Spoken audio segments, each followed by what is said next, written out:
Hello everyone, I'm Vinod Kumar, Faculty of English and Current Affairs. So, one of the questions in relation to current affairs section. So, banking lo general awareness section అని ఉంటుందండి. General awareness, banking awareness and static GK ఈ మూడు కలిపితే మనకి general awareness part అవుతుంది. ఇందులో ఎక్కువగా వచ్చే క్వశ్చన్స్ మాత్రం కరెంట్ అఫైర్స్ సెక్షన్స్ నుంచి వస్తాయి. ఆ తర్వాత బ్యాంకింగ్ రిలేటెడ్, ఆ తర్వాత స్టాటిక్ జీకే క్వశ్చన్స్ కూడా ఇంక్లూడ్ చేస్తారు. సో ఇప్పుడు క్వశ్చన్ ఏంటనంటే మనకి how many months current affairs are required to be read, ఎన్ని మంత్స్ కరెంట్ అఫైర్స్ని మనం కవర్ చేయాల్సి ఉంటుంది.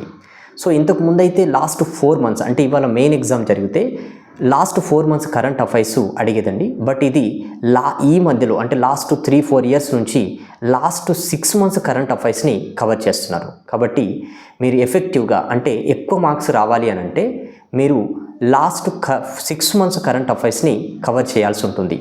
సో ఫస్ట్ 4 months కవర్ చేయండి, ఆ తర్వాత ఇంకొక 2 months యాడ్ చేయండి. So general awareness section plays very important role అండి.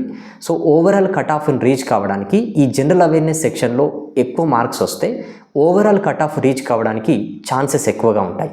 కొన్ని అర్థమెటిక్ కానీ రీజనింగ్ కానీ లెవెల్ ఆఫ్ డిఫికల్టీ ఎక్కువ ఇచ్చినప్పుడు అక్కడ ఎక్కువ మార్క్స్ తీసుకురాలేము.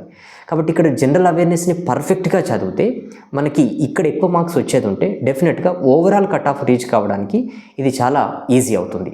సో డెఫినెట్గా 6 months కరెంట్ అఫైర్స్ని మనకి కవర్ చేయండి, ఎక్కువ మార్క్స్ వచ్చే ఛాన్సెస్ ఉంటాయి.